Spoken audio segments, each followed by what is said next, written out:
Whew. All right, there we go. Another pull request approved. Let's see. It's been a little while since I made a video. Should probably record one soon. When's the last time I made a video?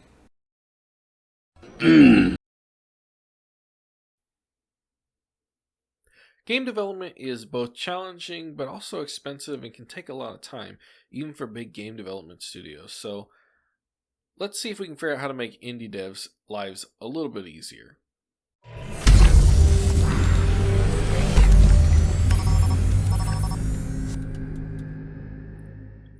Hey guys, Space Marine 658 here, and I'm here to kind of talk about something a little bit different today. This is less of a direct tutorial or an update about my game, and more of a general advice when it comes to indie game development. Indie game development is extremely challenging and something that can take a lot of time, but something I want to kind of show you guys is a way to make it a little bit easier, a little bit more straightforward, and a little bit less challenging, I guess. And that is called sprints. Now, sprints are part of the scrum methodology. They're also considered an agile method because the benefit of a sprint is that it's very flexible. And it allows you to quickly allow you to quickly iterate on your project and make changes as you go. So let's start with an overall view. What is sprint? So sprints are a set period of time that you set goals, so sprint goals, as well as story points goals, to try and basically clarify how you're going to spend the next 2 weeks. So for example, a lot of people have Trello boards, a lot of people have Kanban boards. If you've ever used Jira, it's very similar to have a Kanban board with lots of actual like cards. Now, with these cards, I, for example, have a GitHub that has tons of cards, and that's kind of why I've shifted over to this. While I was doing sprints in GitHub, so I didn't start a sprint one. It was not very conducive in the project board that they currently have. And I found this as Notion. It's just a free piece of software for indie devs. If you're using it as a solo, I would definitely recommend 2 or 3. I think they have a subscription thing they require if you're above just a solo. So it's kind of up to you at that point. There's other software out there. But for example, this is what I'm using to create my sprints. So in here, what I'll do is I'll create those exact same little cards, except I will put them in sprints here, where I've got sprint 1, sprint 2. I'm going to create my backlog once I've actually got everything moved over. And that's where you draw on to your sprints. So for example, your big board with all these different cards, that's going to be your backlog. And what's nice about that is you can go through and you can point those, and you can, detail them. And we'll get into pointing and everything here in a little bit. But it's very useful to have a backlog of just the full project of this is what all I have to do.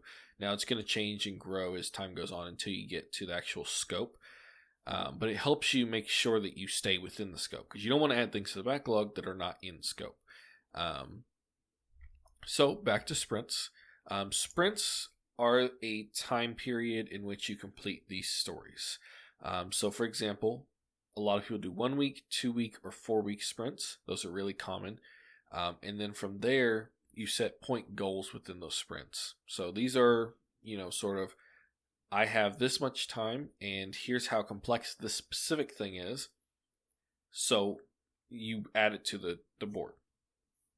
So for example, here, this first sprint, I've got a variety of complexity stories. And that's what these sort of mean. So these are Fibonacci sequence based. So they're 1, 2, 3, 5, 8, and then so on and so forth. Now, when you start getting to 8s and above, you probably want to split those into different stories because basically stories are the simplest building blocks of something. So for example, this sprint, my goal, which is your overall goal for a sprint, was to update my missile system. So with that, I broke it down into, I want to improve missile retargeting. I want to improve missile intelligence. I want to rework a bunch of the missile systems. Now, these are less specific goals when I wrote them in stories, but that's because I know what I mean by those. If you're working in a group project, multiple people working on the game together, you probably want to be a little bit more specific. So a little bit more tuned in. But with this, for example, since I know missile retargeting means I want to change what target the missiles are looking at when that target either becomes null and is destroyed, or possibly if they move out of range of that target. And so with that, I know that that's about a point's worth of 2 because there's a complexity of 2. Now, that complexity doesn't mean time. Doesn't mean it's going to take me 2 days to complete. It means that if 1 is the most simplest thing you can do, so game development, I'm trying to think of exactly what it is, but essentially it's the most easy project. Dragging a actor into a level. That could be a 1. A 2 would be something a little bit more complex, so it requires a little bit more effort. A 3 is something that requires a decent amount of effort. 5 is something really complex. Usually 5s are reserved for things that are advanced. So improve my missile intelligence. That means I made my missiles quite a bit smarter, and the way that they launch and they handle things took a lot of rework. So that one is a 5 because that was a very difficult thing. And 8 is sort of the max that I suggest any one single story goes to. And that is sort of a very complex, but you can't break it down into any smaller pieces story about something that is very challenging. And the reason why they're called stories is because usually, at least in the software side, you want to write it from the point of view of a user. Now, in my professional life as a software developer, I do more UX UI design stuff. But the focus on a story is going to be, for example, as a user, I'd like to be able to launch missiles. That could be the story description. So as a programmer, okay, well, it means I need to make a way to launch missiles with a key button, and I need to have missiles that launch. That's on the simple end. You can make it very complex. You go in I need to have a target for that missile and all that stuff, but that's kind of how you decide, how do I break this down? So that might be 2 separate stories: missile targeting system, missile launching system. Or if you think that, they're both relatively easy in the game engine you're working on, or if you've already kind of got a really good idea of how to do it, you can combine it and make it one story, maybe give it a little more points. But at the end of the day, the whole goal of Sprint is to create all these different little bits in the backlog. And then what you want to do is you set your time period. So you set, say, 2 weeks, and then you want to set a sprint point goal. So that's going to be how many points you think you can get done in 2 weeks. So for example, this one I set low because I only had 9 days in the sprint instead of the normal 2 weeks, because I was starting it on an off week. So I was like, all right, I can do, 23 points. That's what originally I had set aside for myself.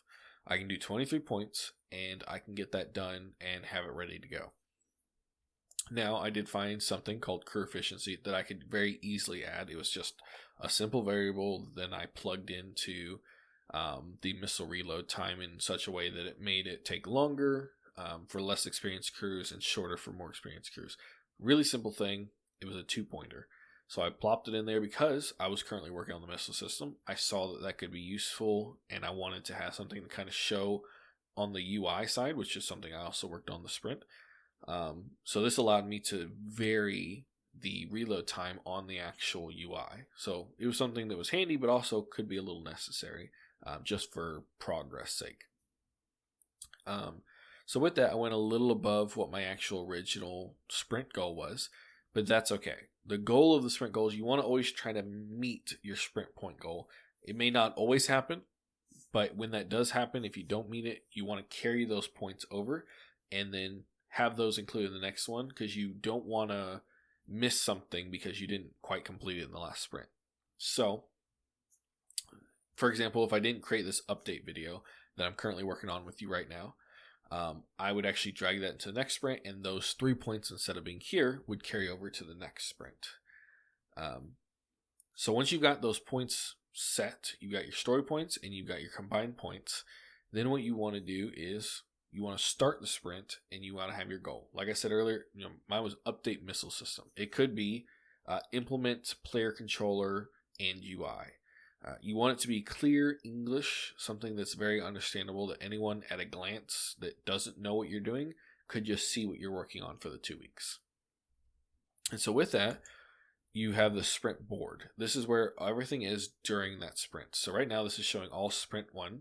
And when I go over to sprint 2, I'll move this so that it's showing all sprint 2. And what you do is you work on things and you move into in progress. And then once you've got those done, you want to move into QA. Now, I really stress this for indie devs as someone who works both in the professional sphere and as an indie developer myself. Do QA. Do it early, do it often, and don't stop doing it. Even after you release your final version of the game, whenever you're doing an update, QA it. Even if it's just a solo project, you'd be surprised how much you can find simply by spending the time to try and break your game. So for example, my game is built in Unreal Engine. I built a braking system recently. It's still not complete, but I built the majority of it. I've got the framework in. So what happens is the ship launches and you can fly around, and then you hit a braking button and allows your ship to come to a stop. And the way it does is it's based on the current velocity of where you're going. So the ship will try to orient the nearest side to that velocity, and it'll use the engines on that side to slow down. And so with that, the actual system itself seemed to be working great. Everything was working fine. I was testing it, play testing it. I like to do that a lot. It's just play test. But once I moved it over to QA, I wanted to make sure I was rigorous with this. Whether it's unit testing, function testing, or manual testing, you want to make sure you're very rigorous in how you test your systems. So I started testing it by flying all over the place and trying the braking very far from the station, very close. And something I noticed was when I went in the negative X and Y's, for some reason it stopped responding to the braking system. And I found out it's because there was a bug that was basically when you were in the negative of the actual coordinate system in Unreal, it wasn't detecting the velocity was going that direction because it was like, oh, you're in the negative direction, so it's not. It just didn't think you were moving. I fixed that. That was a very easy fix. But it's things like that you catch that could break an experience for a player. So I always recommend do QA. Do it early, do it often, do it to the end. And so with that, once you get it QA'd, you move it to complete. Now, there's a thing in QA called regression testing. You're going to want to do that as well. So when you've got, at the end of your sprint is usually when I recommend you do it. If not, maybe, every couple of sprints, you want to go in and you want to test old systems. You want to go in and, run around and break. You want to go in and launch missiles. Even if you haven't updated anything with the missile system in a long time, you still want to go back and test it because things break things. And so you'll find out a lot more information by breaking things constantly, and that'll help you fix things. And you can also get friends to help with this. You can get family to help with this. For us indie developers that are solo. Or you could go online. There's plenty of subreddits where people will play your game for free and test it out for you. Now, you're not always going to get the best feedback because sometimes people tell you what they want rather than what the problem is. So somebody might message you and say, hey, your braking system, isn't working. Could you do this instead? And if you just take that at face value, you may change your system and then find out it's worse. And then when you actually ask them, like, well, what's wrong with it? Why is it not expecting what you expect? And you may find out that there truly is a problem and you were just looking in the wrong direction. You may find that they actually want it to work differently because they don't like how it works, which is something to consider. But also remember that that's one player that's giving you this feedback. Unless you get a lot of feedback about that one system, I wouldn't take it as a sign that you have to change it. And then as well, it could be that they just weren't expecting it to work the way it works. So you didn't explain it well enough. Like, here's how this system works. You may have just dropped the game into their lap and then they go, oh, well, the way it works doesn't make sense to them. And so they don't ever realize that they're using the system wrong. That's why tutorials are so important for people that are new to a type of game. Now, of course, if you're doing an FPS, most people know how to aim and shoot. But a lot of FPS games still include a tutorial because it never hurts to show players what they can do. So, with that, we'll move on. So with this is sort of the sprint page I showed earlier with the backlogs and the sprints. You want to try and at least be a sprint or two ahead of what you're currently working on, so we have an idea of what's upcoming. It allows you to pull into the first sprint. So say from right now, I've got 2 more days left. I've got 2 more days left in my sprint. I may decide, you know what, actually, I want to work on this anti-ECM missile and pull it into my first sprint. And it's going to add points there. Or I could decide, you know what, I can't complete this update video, so I'm going to pull it back into this sprint, and I'll work on it next sprint. It's very important to pay attention to those kind of things.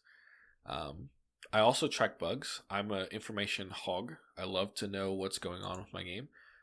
So eventually I'd like to move all of my bugs that I have fixed into here because I like tracking that, and I want to keep more analytics about, what is the most common area of bugs. So if I see I'm getting a lot of bugs in my engine system, I need to maybe take a deeper look at it and see if I need to overhaul it. If I'm getting more bugs in my missile system, is that something that needs to be overhauled? More information on the bugs, why they're happening, where they're happening the most frequent is really important to me. Now, some people don't. Some people prefer, just fixing them as they come. It's kind of up to the individual.